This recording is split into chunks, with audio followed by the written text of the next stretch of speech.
Bueno, pues la década hasta el 2030 va a pasar muy rápido y los tiempos de un evento también, así que me tenéis que disculpar, Saïd y Stefan, porque os voy a hacer vamos a hacer una conversación muy breve.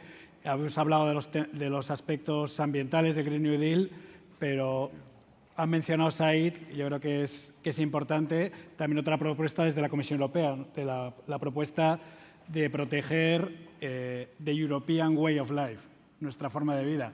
Una propuesta que ha generado cierta controversia también en los medios, preguntando si también la desigualdad puede generar un ataque a nuestra forma de vida, la desigualdad que, por ejemplo, desde Forética estamos trabajando esa reducción, por ejemplo, el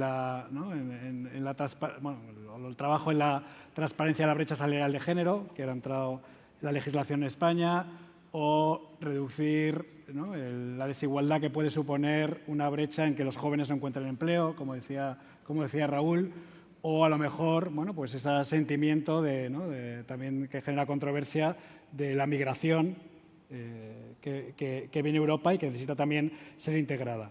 La agenda de sostenibilidad en Europa, bueno, pues en vuestra comprensión, desde luego, cómo se une con esta forma de vivir, este way of life europeo, y cómo las empresas, desde luego, están respondiendo a este reto de desigualdad. Es muy amplia la pregunta, pero si nos podéis dar alguna clave final, os agradeceríamos. Saïd, si quieres. Yeah, just on the way of life, because my Spanish is not so good, but I think I understood your question. I know it's a concept that there is a lot of discussion about, but for me, way of life means different things. It can be economically, socially, culturally. All these dimensions need to be taken into account. And I think what the Commission wants to do is to reassure citizens that Europe is there to protect them, to help them to go through this transition that we need to go through. We all know the sense of urgency, the necessity to change. And I think the migration element is only one element. Of course, there is a lot of fear that due to too much migration, maybe things will be disrupted here in Europe. That's why you need to manage it. And you need to have a European policy that makes sure that there is solidarity between European countries to address these issues, but also that we help outside Europe the countries in Africa, for instance, or in Asia to also grow sustainably, that they can also benefit from a new type of economy and world. And that's what I mentioned earlier on. We are not an island. Interactions, globalization is there since many years, and it will, I guess, stay despite all the tensions that we see with the United States, for instance, on trade. There is a lot of turbulence geopolitically, and for this we need to be united as Europeans to address these difficulties. But once again, I want to emphasize, let's not only look at the problems or the difficulties. I think if we do it clever, we can position sustainable development, the European Green Deal, as something very positive that can give confidence to the citizens in the future. And I think this is crucial. But in order to do it right, you need to engage with everybody. Everybody needs to kind of understand the sense of urgency, understand what can be done, understand what each of them can contribute to. It's about putting everybody in motion towards the change. Not easy, I would say. But thank you, Saïd. Last message, Stefan, about the social pillar, or the social link to the social issues.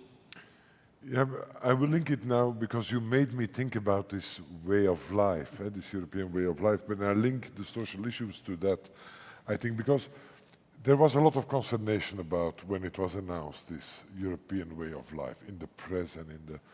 And then I think, yeah, but do we want the Chinese way of life? Probably not. The American? Russian? Japanese? Maybe not. So what is the good part of the European way of life we should bring? And that's what you were saying, I think. And it's value-based society. It's social protection. And there comes your inequality part.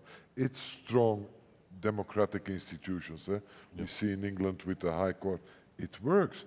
That's what people understand we should defend, I think. So in the social dialogue between companies and employees, etc. And the solidarity with migrants or with others, solidarity as such. Now, what can business do on that type of inequalities that is below, and there's a risk, you pointed out with the Green Deal, but there is already a kind of inequality. Of course, it's first governments and civil society who have to play a key role there. But companies also have a key role. I mentioned earlier tax. The inequality of tax regimes between countries and then how companies deal with that is a very important driver for better equality, I would think. Employability, the skills agenda that you are engaged on and that you mentioned earlier as well, is an important agenda for the European way. So as a company, you can do a lot on the wages, on the corporate governance, on global development. The EU, and we all say, yesterday night I was having dinner with a university professor, oh, China is everywhere in Africa. Yes, they are doing business. And they are doing it maybe sometimes in a more sustainable way than now that we already are doing, I noticed in some mining areas. But anyway, but we should invest there as well. We should go there. We are now setting up an EU-Africa type of work that more companies build up value chains inside Africa that will help also our European way of life. So there's a lot to be done, not to save the European way of life, I think, but to save good business in Europe and good business opportunities for Europe as well. Maybe just a few things. Let's not forget we will face additional challenges beyond the environmental challenges and the planetary challenges. You know, Europe is an aging population, meaning that our social model needs to be adapted to, to cater for pensions for the older, to cater for more old age care, but also to address new societal issues like single-parent families, etc. So basically, you will have public authorities that need enough resources to invest in all these social issues. And therefore, of course, coming back to taxation, I think this is something really we need to look at the European level to make sure that there is a level playing field between ordinary companies, let's say, and the digital companies. Today they pay only 8–9% taxes, whilst the other companies on average in Europe pay 23% taxes. This needs to be solved. Also, some multinationals are very good in profit shifting, etc. So I think we need to really look at this all together. Everybody needs to pay its fair share, and then the government need to make sure that this money is used in the best possible way, efficiently, to prepare for the future. And future is also innovation and education. So a lot of challenges, and that's where, of course, such a broad, ambitious idea like the Green Deal can actually help to motivate everybody. But it will not be easy indeed. Yeah. Pues, muchas gracias, Stefan, Saïd. Estamos ya fuera de tiempo. Un aplauso por...